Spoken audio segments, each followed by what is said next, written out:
رب اشرح لي صدري ويسر لي أمري واحلل عقدة من لساني يفقهوا قولي. الحمد لله وحده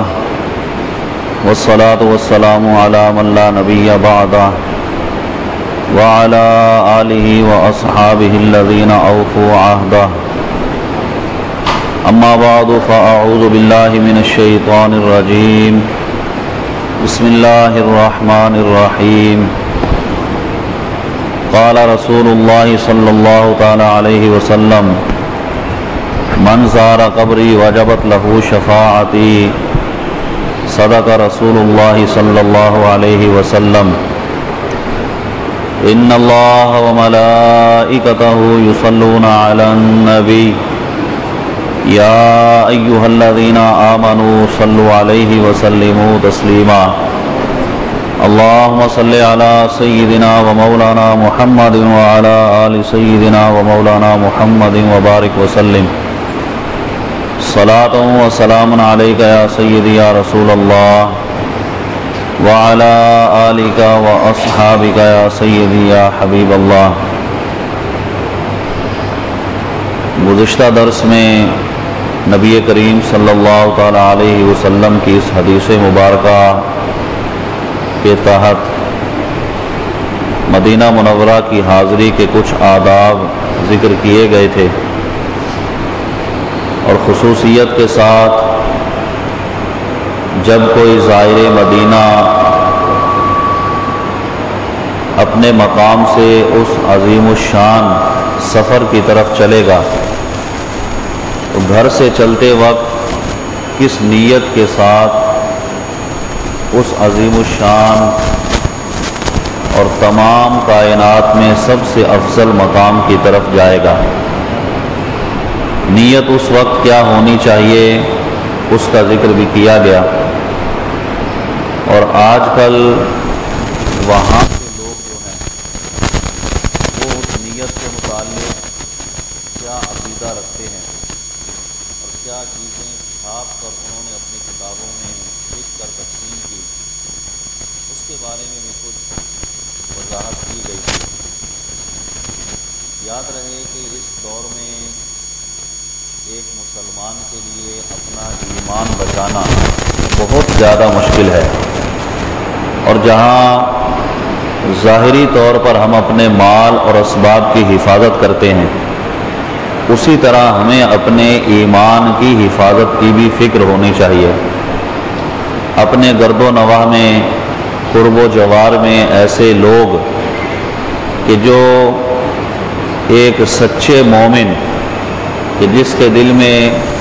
نبی کریم صلی اللہ تعالی علیہ وسلم کی حد درجہ محبت ہے، اولیاء کرام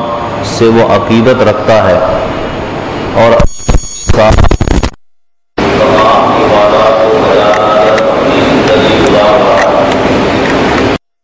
کے فتنے اسے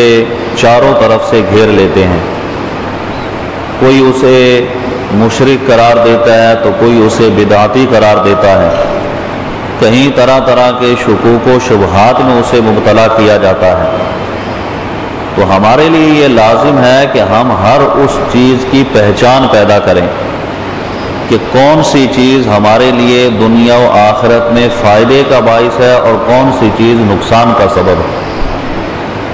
ایک تجارت کرنے والا آدمی جب تجارت کرتا ہے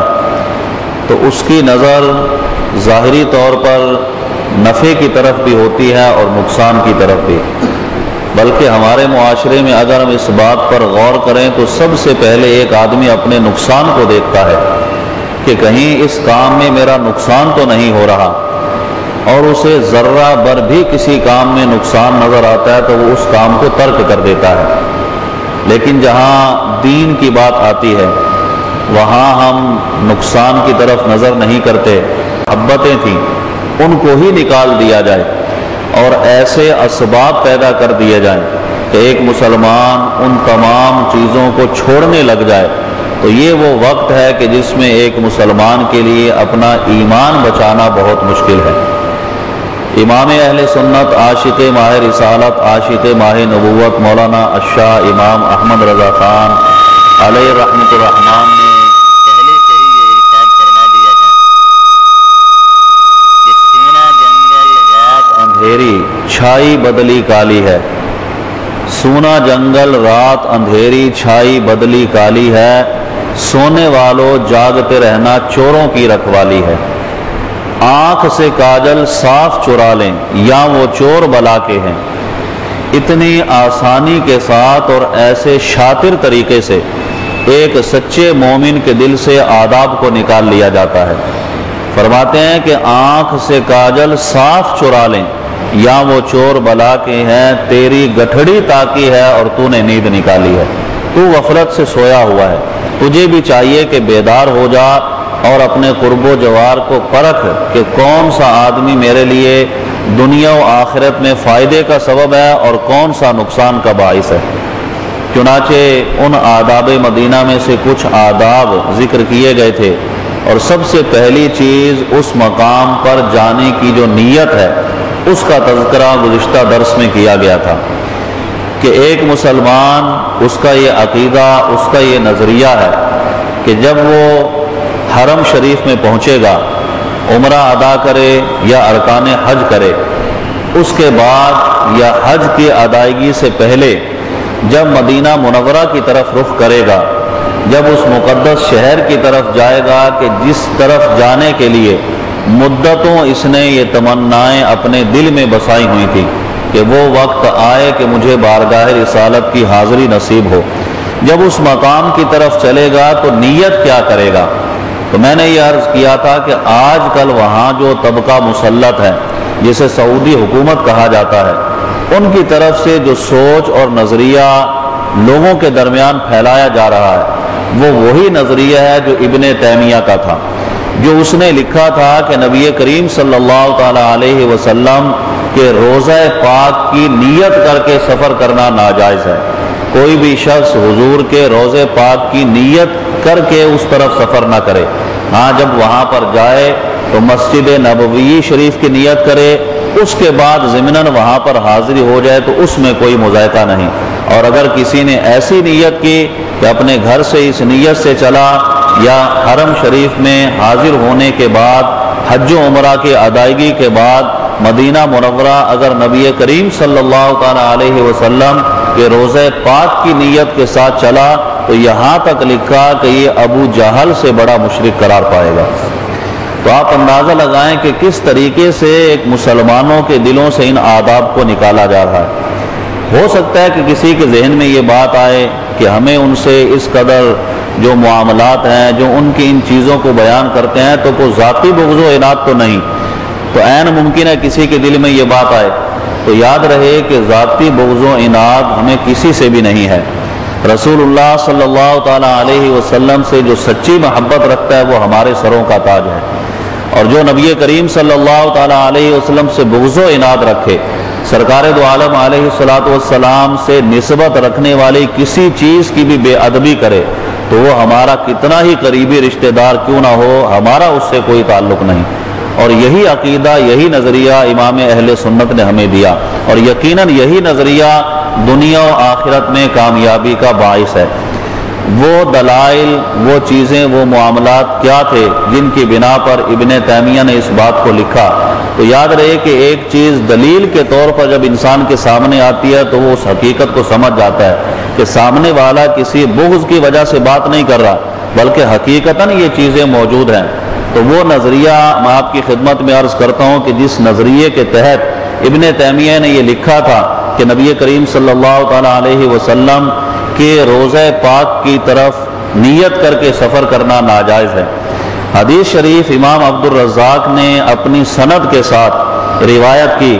اور حدیث یہ روایت کرتے ہیں حضرت نافع رضی اللہ تعالی عنہ سے، کہتے ہیں کہ قال کان ابن عمر اذا قدم من سفر اتى قبر النبی صلی اللہ تعالی علیہ وسلم فقال السلام علیک یا رسول اللہ، السلام علیک یا ابا بکر، السلام علیک یا ابا طاہ۔ یہ حدیث نقل کی،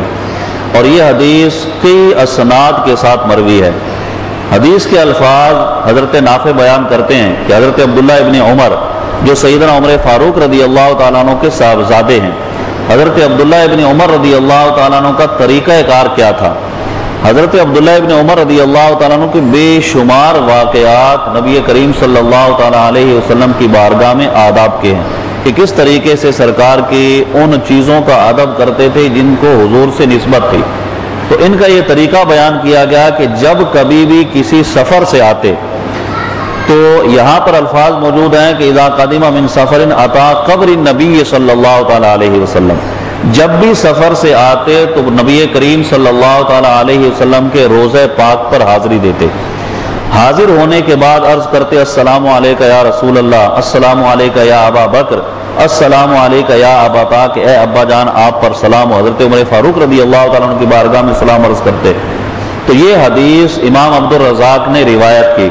اب اس حدیث کو جب ابن تیمیہ نے لکھا تو آپ دیکھیں کہ حدیث کی تحریف کتنا بڑا جرم ہے کہ حدیث کے اندر جو الفاظ موجود ہیں ان کے اندر رد و بدل کر دینا، اور یہ بد مذہبوں کے لیے کوئی بڑا کام نہیں ہے. آج بھی آپ دیکھیں کتنی احادیث کی کتابیں ایسی ہیں جن میں سرکار دو عالم علیہ الصلوۃ والسلام کے فضائل کا ذکر کیا گیا اور ان حدیث کے الفاظوں کو نکال دیا گیا.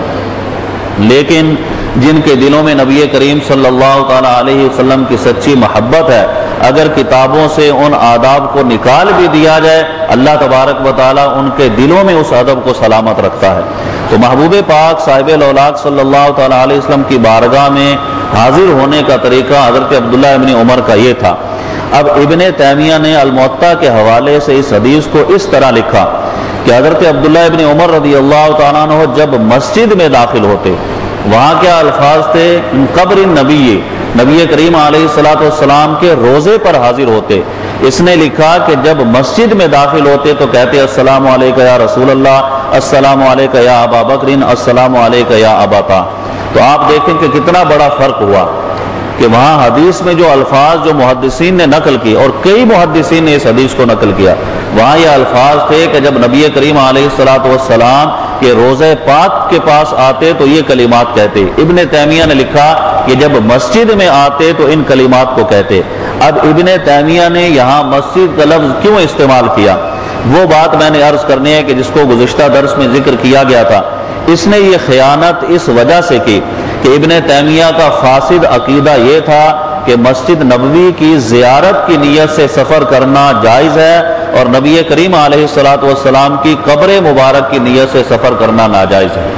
چنانچہ یہ نظریہ اب آپ دیکھیں کہ یہ کوئی ہمارا بنایا ہوا نہیں، یہ کتابوں کے اندر لکھا. فتاوی ابن تیمیہ آپ حرم میں دیکھیں، ہر دکان پر جہاں یہ مطلب کتابوں کی دکانیں وہاں پر آپ کو مل جائے گا، جگہ جگہ انہوں نے فتاوی ابن تیمیہ رکھا ہوا ہے. اور یہ جو کتاب ملا علی قاری کی ہے جس میں گزشتہ درس میں نے آداب ذکر کیے تو ابھی بھی انشاءاللہ کچھ آداب ذکر کیے جائیں گے، یہ بھی وہاں پر ملتی ہے. لیکن ظاہر سی بات ہے کہ عربی میں کتاب ہے، عام آدمی اس کو پڑھ نہیں سکتا. تو ملا علی قاری نے یہ سارے آداب ذکر کیے ہیں، لیکن وہ اردو کی چھوٹی چھوٹی کتابیں یا پھر وہ چیزیں کہ جو یہ خود چھاپ کر تقسیم کرتے ہیں. اور میں نے عرض کیا تھا کہ ہزاروں اربوں ریال اس بات پر خرچ کیے جاتے ہیں کہ لوگ جو ہیں وہ اس طرح کے معاملات نہ کریں کہ جو ادب کے ساتھ تعلق رکھتے ہیں. تو فتاوی ابن تیمیہ کی 27ویں جلد صفحہ نمبر 19-20 پر یہ ابن تیمیہ کا قول لکھا ہوا ہے. اس نے یہ لکھا کہ رہا نبی کریم صلی اللہ تعالیٰ علیہ وسلم کی قبر کی زیارت کے قصد سے سفر کرنا، نہ کہ آپ کی مسجد میں نماز کے قصد سے سفر کرنا، تو اکثر علماء کے نزدیک یہ سفر جائز نہیں. اور پھر یہ لکھا کہ جو شخص انبیاء کرام علیہ السلام کی قبور کی زیارت کے لیے سفر کرنے والا ہو، اس کے لیے اس سفر میں نماز کو قصر کرنا جائز نہیں، کیونکہ یہ سفر اللہ کی اطاعت نہیں بلکہ معصیت اور حرام ہے معاذ اللہ. یہ ایک نظریہ اور عقیدہ اس نے اس ابن تیمیہ نے اپنے فتاوی کے اندر لکھا، اور اسی نظریے کے تحت اس نے حدیث کے الفاظ کو بدلا. ظاہر سی بات ہے جب یہ نظریہ تھا کہ نبی کریم صلی اللہ تعالیٰ علیہ وسلم کہ روضہ پاک کی نیت سے سفر کرنا جائز نہیں، تو اب اسے یہ اپنے فتاوی میں بھی لکھنا پڑا کہ اس طرف سفر کرنا اس نیت کے ساتھ یہ معاذ اللہ معصیت اور حرام ہے. اور یہاں ملا علی قاری رحمۃ اللہ تعالی علیہ کا قول کہ جو مطلب صدیوں سے چلا آ رہا ہے، جو صحابہ کرام علیہ رضوان کے بعد جتنی کتابیں بھی لکھی گئیں، اور میں نے عرض کیا تھا کہ جہاں بھی حج کے متعلق آداب ذکر کیے گئے کہ حج کس طرح سے کرے گا، وہیں نبی کریم علیہ الصلوۃ والسلام کی زیارت کے آداب بھی ذکر کیے گئے. ہر چھوٹی بڑی کتاب میں حج کے بعد نبی کریم علیہ الصلوۃ والسلام کی زیارت کے آداب کا ذکر ہوا، لیکن وہ اللہ کے محبوب بندے کہ جنہیں نبی کریم صلی اللہ تعالیٰ علیہ وسلم سے سچی محبت ہے، انہوں نے ان آداب کو کس طرح سے ذکر کیا۔ یہ وہ کتابیں ہیں جو ہمارا مطلب اتنا بڑا علمی ذخیرہ موجود ہے کہ ہر صدی کے امام نے ان آداب کو اسی طرح سے لکھا جو آداب امام اہل سنت نے عشق و محبت میں ہمیں تعلیم فرمائے، اور جو اہل سنت والجماعت کا نظریہ ہے کہ کس طرح سے وہاں پر جائے گا، تو وہاں یہ بات بیان کی گئی تھی کہ اس آدمی پر لازم ہے کہ جو اس زیارت کا جب عزم کر لے، جب مدینہ منورہ جانے لگے تو فعلیہ، اس پر یہ بات لازم ہے کہ اپنی نیت کو خالص سرکار کے روضے کی طرف کر لے۔ یعنی ایک طرف تو یہ نظریہ کہ نیت کرے گا تو یہ بہت بڑا مشرک ہے معاذ اللہ، اور کتنا بڑا تضاد ہے، دوسری طرف یہ ہمارا نظریہ کہ جو اتنے بڑے محدثین کرام سے چلا آ رہا ہے کہ جب وہاں جانے کی نیت کرے تو خالص نبی کریم علیہ الصلوۃ والسلام کہ روزہ پاک کی نیت کرے گا، اس میں کسی طرح کی کوئی ملاوٹ نہ کرے، کوئی اور ارادہ، کوئی اور قصد نہ کرے، وہاں خریداری کا معاملہ، لوگوں سے میل جول کا معاملہ یہ ضمناً ہو جائے، لیکن اس نیت سے وہاں نہ جائے۔ نیت اگر کرے گا تو صرف اور صرف نبی کریم علیہ الصلوۃ والسلام کے روزہ پاک کی نیت سے جائے گا۔ یہ آداب بیان کرنے کے بعد کچھ ذکر کیے گئے تھے اور آداب، اور ہم اس مقام پر پہنچے تھے جہاں ملا علی قاری رحمۃ اللہ تعالیٰ نے یہ لکھا تھا کہ جب نبی کریم علیہ الصلوۃ والسلام کو اس شہر کے قریب ہوگا تو اپنے خشوع اور خضوع میں بھی آداب بجا لائے، شوق اس کے اندر ہونا چاہیے، اور وہاں پر پہنچنے کے بعد ابھی یہ مدینہ منورہ میں داخل نہیں ہوا، یہ سفر مدینہ کر رہا ہے، یعنی مکہ مکرمہ سے مدینہ کی طرف جا رہا ہے۔ تو یہاں پر پچھلے درس میں ہمارا ایک چیز کا اختتام ہوا تھا کہ اس وقت کثرت کے ساتھ صلاۃ و سلام پڑھے گا۔ اب یہ اس مقام پر پہنچا، آپ فرماتے ہیں وَإِذَا وَقَعَ بَصْرُهُ عَلَى طَيْبَةٍ، جب اس کی نظر طیبہ پر پڑے گی، یعنی اس شہر مقدس کے آثار جب اسے نظر آنے لگیں گے، جب یہ مسلمان اس مقام پر پہنچے گا، اس طیبہ کے آثار اسے نظر آنے لگیں، وَأَشْجَارِهَا الْمُعَطَّرَةِ، اور معطر و معمر درخت اسے نظر آنے لگے گی۔ اب دیکھیں کتنا ادب ہے کہ ایک ایک چیز کے ساتھ کیسی کیسی محبتوں کا ذکر کیا، کہ درخت بھی جو معطر اور معمر ہوں گے، یہ مدینہ منورہ کے درخت ہیں، ظاہر سی بات ہے ان سے معطر کون سے درخت ہو سکتے ہیں، تو آپ ارشاد فرماتے ہیں کہ اس مقام پر جب اشجارہ المعطرہ، یہ معطر درخت نظر آنے لگے، دعا بخیر الدارین، تو دونوں جہانوں کی دعائیں مانگنا شروع کر دے، دنیا کی بھی دعائیں مانگے، آخرت کی بھی دعائیں مانگے، کہ اب یہ اس مقام پر پہنچنے والا ہے کہ جہاں کی گئی دعا کبھی بھی رد نہیں جاتی ہے۔ تو ارشاد فرماتے ہیں کہ جب وہاں کے درختوں پر نظر پڑے، دعا بخیر الدارین، دنیا و آخرت کی دعائیں مانگے، وصلی وسلم، نبی کریم علیہ الصلوۃ والسلام پر درود و سلام کثرت کے ساتھ پڑھنے لگے، والاحسن، اور اچھا کیا ہے، یعنی یہ تو ایک طریقہ بیان کر رہے ہیں، لیکن پھر اس میں بھی جو فضیلت والی بات ہے اس کا ذکر کیا ہے، ارشاد فرماتے ہیں اچھا کیا ہے، ان ينزل عن راحلته بقربها، کہ اگر یہ سواری پر سوار ہے، تو چونکہ اب تو ظاہر سی بات ہے سواری کا انداز بھی بدل گیا، پہلے لوگ جانوروں پر سواری کرتے تھے، اونٹوں پر سوار ہو کر جاتے تھے، تو ارشاد فرماتے ہیں کہ جب درخت نظر آئے مدینہ منورہ کے، تو اس سے پہلے ایک ادب ذکر کیا گیا تھا کہ جب قریب پہنچنے لگے، یعنی اس آبادی کے قریب پہنچنے لگے، تو اپنی سواری کو تیز کر دے کہ میں مدینہ منورہ پہنچنے والا ہوں، اور جب اس مقام کے درخت نظر آنے لگے، آثار نظر آنے لگے، فرمایا کہ احسن، اور افضل یہ ہے کہ اپنی سواری سے نیچے اتر آئے۔ یہ شہر نبی میں داخلے کا ادب بیان کیا گیا کہ اپنی سواری سے نیچے اتر آئے، اور پھر ارشاد فرمایا کہ وہ یمشی باقیہ، روتے روتے چلنا شروع کر دے۔ اب یہ بھی ایک بہت بڑا المیہ ہے کہ وہاں پر اب رونے پر بھی پابندی ہے معاذ اللہ، یعنی یہاں تو یہ ادب ذکر کیا گیا کہ جب مدینہ منورہ کے درخت نظر آئیں، آثار نظر آئیں، تو روتے روتے چلنا شروع کرے، اور فرمایا کہ حافیہ، جوتوں کو اتار دے، ادب کے ساتھ جوتوں کو اتار کر روتے روتے چلے، ان عطا کا، اگر اس کی استطاعت رکھتا ہے، طاقت رکھتا ہے جوتے اتار کے چلنے کی، ورنہ جوتے پہن کر کو چلنا ناجائز نہیں ہے، لیکن اگر ادب جتنا کرے گا اتنا اللہ کی بارگاہ میں اس کا مقام ہے۔ تو اب یہ ارشاد فرمایا کہ اگر طاقت رکھتا ہے، استطاعت رکھتا ہے، اس ادب کو بھی بجا لا سکتا ہے، تو جوتے اتار دے، لیکن جب چلے گا تو فرمایا کہ وہ یمشی باقیہ، روتے روتے چلے۔ اب وہاں پر آپ دیکھیں کہ کیا المیہ ہے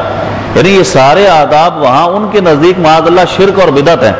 اگر کوئی جوتے اتار کر وہاں پر چل رہا تو اسے جوتے پہنائے جاتے ہیں کہ ننگے پاؤں چلنے کا کیا مقصد ہے؟ اس لیے کہ وہ یہ سمجھتے ہیں کہ خضوع اور خشوع یہ صرف اللہ کے لیے ہونا چاہیے. نبی کریم علیہ السلام کے لیے کسی طرح کا ادب یہ معاذ اللہ ان کے نزدیک جائز نہیں ہے. تو یہ کہتے ہیں کہ جوتے اتارنے کی کیا ضرورت، جوتے پہن کر چلو. اور اگر کوئی وہاں پر روئے گڑ گڑائے اس کی آنکھوں میں آنسو آ جائیں، اور یہ تو وہ مقام ہی ایسا ہے کہ جہاں خود بخود ایک عاشق رسول کی آنکھوں سے آنسو نکل آتے ہیں. ابھی مزید آگے آداب آئیں گے کس طریقے سے حاضری دے گا. تو یہاں یہ ارشاد فرمایا کہ ابھی مدینہ منورہ سے باہر ہے، یہاں سے بھی جب چلے گا تو روتے روتے چلے. لیکن اس مقام پر پہنچنے کے بعد جو آدمی رو رہا ہوتا ہے تو معاذ اللہ اس قدر جہالت اور اس قدر لوگوں کے اندر وہاں پر یہ چیزیں پھیلائی جا رہی ہیں کہ رونے والے کو بھی روکا جاتا ہے کہ تم رو کیوں رہے ہو، یا رونے کا کیا مقام ہے، رونے کی کیا وجہ ہے. ایک وہاں کا شرطا جو تھا اس نے کسی سوڈانی کو دیکھا. بزرگان دین سے یہ واقعہ ہم نے سنا. کسی سوڈانی کو دیکھا کہ وہ نبی کریم علیہ السلام کے روضہ پاک کے سامنے رو رہا ہے. اب سرکار کی محبت میں رو رہا ہے، عشق میں رو رہا ہے، اپنے گناہوں کو یاد کر کے انسان روتا ہے، اس لیے کہ خود اللہ کا حکم ہے کہ اس بارگاہ میں آؤ جب تم کوئی گناہ کر لو اور سرکار تمہارے لیے استغفار فرمائے تو اللہ تبارک و تعالیٰ تمہیں بخش دے گا. اب وہاں نہیں روئے گا تو کہاں روئے گا؟ ظاہر سی بات ہے کہ وہ رو رہا تھا. ایک شرطے نے پکڑا، کہا کہ کیا بات ہے، تمہیں کوئی درد ہے، کوئی تکلیف ہے، کس بنا پر رو رہے، یہاں رونے کی کیا ضرورت ہے؟ تو اس سوڈانی نے کہا کہ لو کان الرسول صلی اللہ تعالیٰ علیہ وسلم بالسوڈان، او ظالم اگر رسول اللہ صلی اللہ علیہ وسلم سوڈان میں ہوتے اور تجھے چل کر وہاں جانا پڑتا تو تجھے پتہ چلتا کہ آنکھوں سے آنسو کیسے نکل آتے، پھر تجھے یہ احساس ہوتا کہ آنکھوں سے آنسو کیوں نکلتے ہیں. اب تو یہ اس بات سے روکا جا رہا ہے کہ یہاں رونے کی کیا ضرورت ہے. حالانکہ یہ آداب ان محدثین کرام نے ہمیں بتائے کہ ابھی شہر میں داخل نہیں ہوا، باہر ہے. فرمایا کہ وہ یمشی باقیہ، روتے روتے اس مقام پر چلے، اپنے جوتوں کو اتار دے. اور پھر یہ ارشاد فرماتے ہیں وَكُلَّمَا كَانَ أَدْخَلَ فِي الْأَدَبِ وَالْإِجْلَالِ كَانَ حَسَنًا، جتنا بھی ادب کرتا چلا جائے گا. یہ تو آداب ذکر کیا، فرمایا کہ اس سے بھی بڑھ کر جتنا ادب شہر نبی کا کرے گا، فرماتے ہیں کلما کانا ادخل فی الادب والاجلال، جتنا بھی ادب کرتا جائے گا کانا حسنا، اتنا ہی رب کو پسند آتا چلا جائے گا، اتنا ہی اللہ تبارک و تعالیٰ کو محبوب ہوگا جتنا بارگاہ رسالت کا ادب کرے گا. تو فرمایا کہ اس طریقے سے وہاں پر حاضر ہو. بل لو مشا ہونا کا، یہ وہ بات ذکر کر دی. او پاؤں رکھنے والے یہ جا وضع سر کی ہے، وہاں پر تو جو ہے وہ سر کے بل چلے تو بھی آداب کم ہیں. تو ان آداب کا ذکر کرنے کے بعد ملا علی قاری رحمۃ اللہ تعالی علیہ فرماتے ہیں کہ چاہیے تو یہ کہ اس طرح سے چلے، روتے روتے جوتے اتار کر ادب کے ساتھ. بل لو مشا ہونا کا اعلی احداقہ، اور اگر کوئی شخص وہاں پر پلکوں کے بل چلے، پتلیوں کے بل چلے. آپ دیکھیں ایک نظریہ عقیدہ اور ادب اور محبت کی چاشنی کیا کہ یہاں تک بیان فرما دیا بل لو مشا ہونا کا، اس مقام پر اگر کوئی اپنی پتلیوں کے بل چلے، اپنی پلکوں کے بل چلے، فرمایا کہ کان بعض الواجب، وہ یہ نہ سمجھے کہ میں نے شہر نبی کا حق ادا کر دیا، فرمایا کہ پھر بھی واجب کا بعض حصہ ادا ہوگا،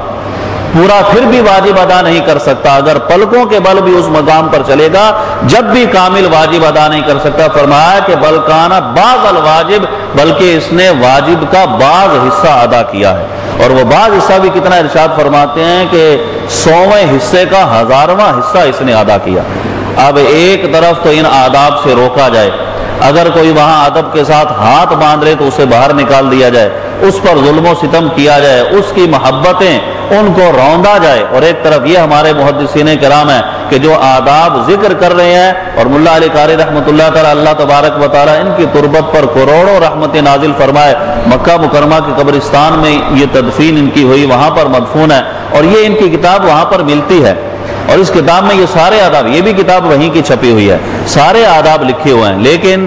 نبی کریم صلی اللہ تعالیٰ علیہ وسلم سے بغض و عناد اس سعودی حکومت کا اتنا بڑھ چکا کہ اس طرح کے معاملات آج کل وہاں پر بیان کیے جا رہے ہیں. ابھی اس کی تفصیل انشاءاللہ آئے گی، آئندہ 2-3 درس ہمارے باقی ہیں کہ بعض لوگوں کے ذہن میں یہ جو بات آتی ہے کہ اگر وہ اتنے ہی برے ہیں تو وہاں ہیں کیوں. یہ ایک عوامی سوچ، عوامی ذہن ہے کہ بھئی آپ یہ کہتے ہو کہ اس طرح کے معاملات لوگوں کے ساتھ کرتے ہیں، اتنے برے ہیں، ایسے مطلب لوگوں کے ساتھ معاملات کر رہے ہیں، تو وہاں پر اللہ نے ان کو رکھا ہوا کیوں ہے؟ یہ ایک عوامی طور پر ذہن میں سوال آتا ہے، اس کی تفصیل بھی انشاءاللہ حدیث کی روشنی میں ذکر کروں گا۔ فی الحال اتنا ذہن میں رکھ لیں کہ کسی کا کسی مقام پر ہونا یہ اس کی مقبولیت کی دلیل نہیں ہے۔ اگر یہی آدمی سوچے کہ وہاں پر یہ موجود ہے، اللہ نے انہیں پسند کیا ہے، تو بیت المقدس جو ہمارا قبلہ اول ہے، وہاں پر آپ جانتے ہیں یہودی قابض ہیں، تو کہا یہودیوں کو اللہ نے پسند کیا؟ معاذ اللہ۔ اگر کوئی یہ سوال کرے، یہ ذہن رکھے، تو اتنی بات اس سے پوچھ لیں کہ بیت المقدس پر یہودیوں کا قبضہ ہے، تو کیا کہو گے؟ اللہ نے یہودیوں کو پسند کیا ہوا ہے؟ کبھی بھی ایسی بات نہیں۔ تو کسی کا کسی مقام پر مسلط ہو جانا یہ اس بات کی طرف اشارہ نہیں کرتا کہ وہ اللہ کے محبوب ہیں۔ اللہ تبارک و تعالیٰ جس سے چاہتا ہے اپنے دین کا کام لے لیتا ہے، اور اس کی تفصیل انشاءاللہ حدیث کی روشنی میں ہی آئے گی۔ آپ یہ ارشاد فرماتے ہیں کہ بلو مشا ہونا کا اعلیٰ ہدا کی، کہ اگر وہاں پر پتلیوں کے بل چلے، پلکوں کے بل چلے، فرمایا کہ کانا بعض الواجب، پھر بھی اس نے واجب کا کچھ حصہ ادا کیا۔ وَإِذَا وَصَلَ إِلَى الْمَدِينَةِ اغْتَسَلَ بِظَاهِرِهَا۔ اب جب یہ مدینہ منورہ کے ظاہر جو باہر کا حصہ ہے، یہ بیرونی آبادی جو ہوتی ہے وہاں کا ذکر کر رہے ہیں، وہاں تک جب پہنچا تو ارشاد فرماتے ہیں کہ قبل الدخول اغتسل بظاهرها، وہاں داخل ہونے سے پہلے غسل کر لے۔ یہ غسل کون سا ہے؟ یہ شہر نبی میں داخل ہونے کا غسل ہے۔ فرماتے ہیں کہ غسل کرے، وَإِذَا لَمْ يَتَيَسَّرْ فَبَعْدَهُ، اگر اس وقت یہ چیز میسر نہ آئے غسل کرنے کی تو بعد میں کر لے۔ پھر ارشاد فرماتے ہیں کہ وَإِلَّا تَوَضَّعَ، اور اگر غسل نہیں کر سکتا تو پھر وضو ہی کر لے۔ اب یہ وہ صورت ہے کہ جو آج کل ہمیں پیش آتی ہے، جیسے ظاہر سی بات ہے آدمی جو ہے وہ بس پر سوار ہو کر اس مقام پر پہنچتا ہے، تو اب تقریباً سیدھا اپنے ہوٹل پر جا کر ہی اترتا ہے۔ تو اب یہ ارشاد فرمایا کہ ظاہر سی بات ہے وہاں اس مقام میں ظاہری آبادی بھی آتی ہے، بیرونی حصہ بھی آتا ہے، تو وہاں پر تو غسل کا کوئی ایسا معاملہ نہیں۔ تو اس لیے یہ جو ارشاد فرمایا کہ اس کے بعد یہاں ظاہری جو آبادی ہے وہاں نہیں کر سکتا، تو اب وہاں جب ہوٹل پر پہنچ جائے گا اور اب یہ نبی کریم علیہ الصلوۃ والسلام کی بارگاہ میں حاضری کے لیے جا رہا ہے، تو ارشاد فرمایا کہ اس وقت غسل کرے۔ اور اگر کسی کو اس وقت بھی غسل کا معاملہ اگر تکلیف دیتا ہے، کوئی شرعی مجبوری ہے، تو ارشاد فرمایا کہ پھر توضا، وضو کر لے۔ لیکن فرماتے ہیں کہ والغسل افضل، غسل کرنا زیادہ بہتر ہے، کہ نبی کریم صلی اللہ تعالیٰ علیہ وسلم کی بارگاہ میں حاضر ہو رہا ہے۔ پھر یہ کیا کرے گا؟ ثم لبس انظف ثیابہ، پھر سب سے ستھرے کپڑے جو ہیں ان کو پہن لے، اس لیے کہ سب سے ستھری بارگاہ میں حاضر ہونا ہے، سب سے ستھرے سب سے صاف کپڑے جو ہیں انہیں پہنے۔ اور پھر بھی ارشاد فرماتے ہیں والجدید افضل، نئے کپڑے پہننا یہ زیادہ بہتر ہے۔ تو یہ جو بھی حج کرنے کے لیے، عمرہ کرنے کے لیے جائے، اللہ تبارک و تعالیٰ وہاں پر بلائے، اسے چاہیے کہ یہاں سے 2 3 4 سوٹ اچھے نئے بنوا کر لے جائے، کہ بارگاہ رسالت صلی اللہ علیہ وسلم میں جب حاضر ہو تو نئے کپڑے پہن کر حاضر ہو۔ تو ارشاد فرماتے ہیں کہ والجدید افضل، اور نئے کپڑے افضل ہیں۔ کیوں؟ یہاں محشی لکھتے ہیں ای کما فی العید، وہ کپڑے کہ جیسے کپڑے عید کے دن پہنا کرتا تھا، کیونکہ عید ایک خوشی کا تہوار ہے، اور ایک مسلمان کو کتنی بڑی خوشی ہوتی ہے کہ اس عید کے دن وہ نئے کپڑے پہن رہے ہیں، ایسے معاملات کر رہا ہے۔ تو اب ارشاد فرماتے ہیں کہ جیسے کپڑے عید کے دن پہنتا تھا ویسے کپڑے پہنے، کہ بارگاہ رسالت میں حاضری سے بڑھ کر کون سی عید ہو سکتی ہے،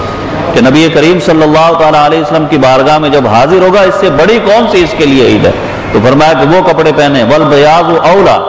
اور سفید کپڑے پہننا زیادہ بہتر ہے۔ یہاں بھی ادب ذکر کر دیا، کما فی الجمعہ، جیسا کہ جمعہ کے دن پہنا کرتا ہے۔ تو جس طریقے سے اچھے کپڑے، سفید کپڑے، بہترین کپڑے استعمال کرتا ہے خوشی کے تہوار میں،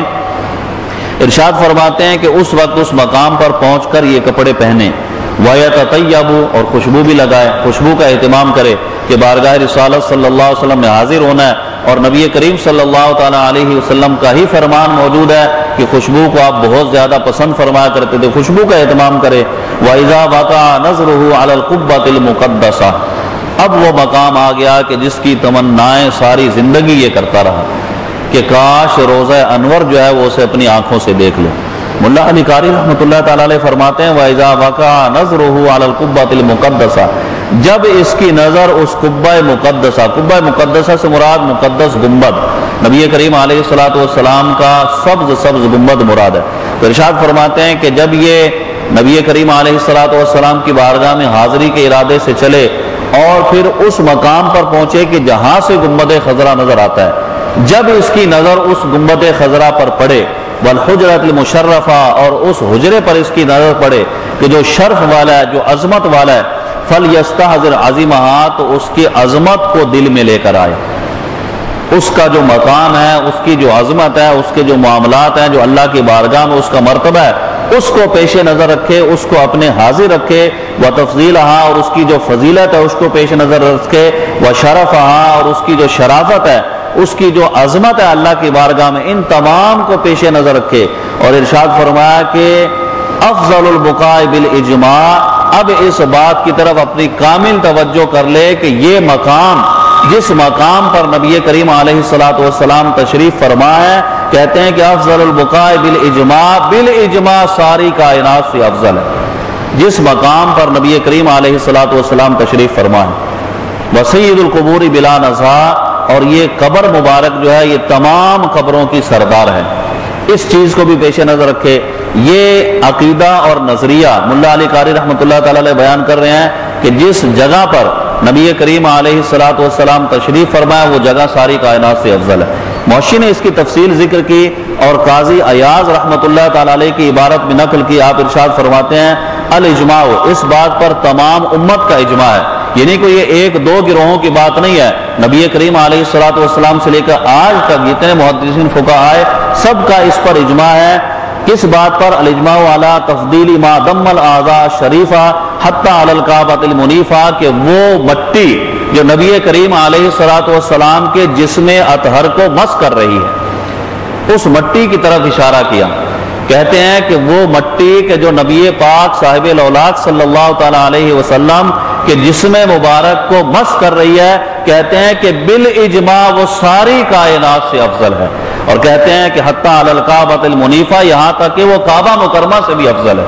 کہ جو مٹی نبی پاک صاحب الاولاق صلی اللہ تعالی علیہ وسلم کے جسم اطہر کو مس کر رہی ہے۔ بلکہ ایک قول تو یہ بھی نقل کیا گیا کہ وہ عرش سے بھی افضل ہے، کہ جو مٹی محبوب کریم صلی اللہ تعالیٰ علیہ وسلم کے جسم اطہر کو مس کر رہی ہے، یہ اس مٹی کی بات ہے، اس شرافت والی مٹی کی۔ خود سرکار کا پیکر تو نور علی نور ہے، اس کا مقام تو کیا ہوگا کہ نبی کریم صلی اللہ تعالیٰ علیہ وسلم کا جسم اطہر، اس کی کتنی فضیلت ہے، یہ ایک الگ بحث ہے۔ یہاں تو اس مٹی کا ذکر کیا گیا، اس جگہ کا ذکر کیا گیا کہ جو نبی پاک صاحب الاولاق صلی اللہ تعالیٰ علیہ وسلم کے جسم اطہر سے مس کر رہی ہے، کہ وہ جگہ ساری کائنات سے افضل ہے۔ ایک تو وہ قول تھا جو گزشتہ درس میں ذکر کیا گیا مالکیوں کا،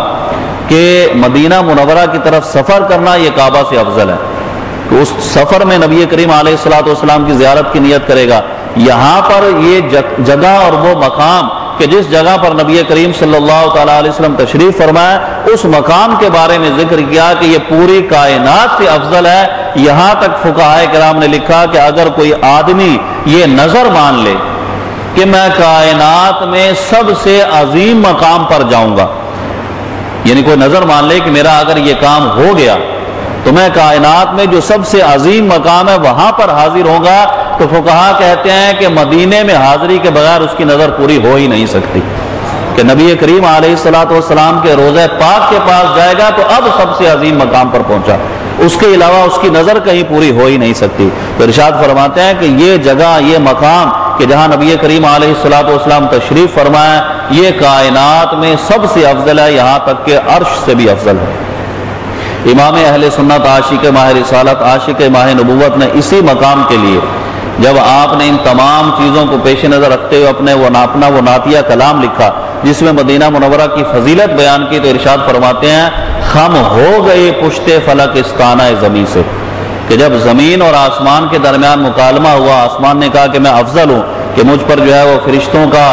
کعبہ ہے، مجھ پر جو ہے وہ سورج ہے، چاند ستارے ہیں، جب اس طرح کی باتیں کی تو اب زمین نے جو اسے تانا دیا،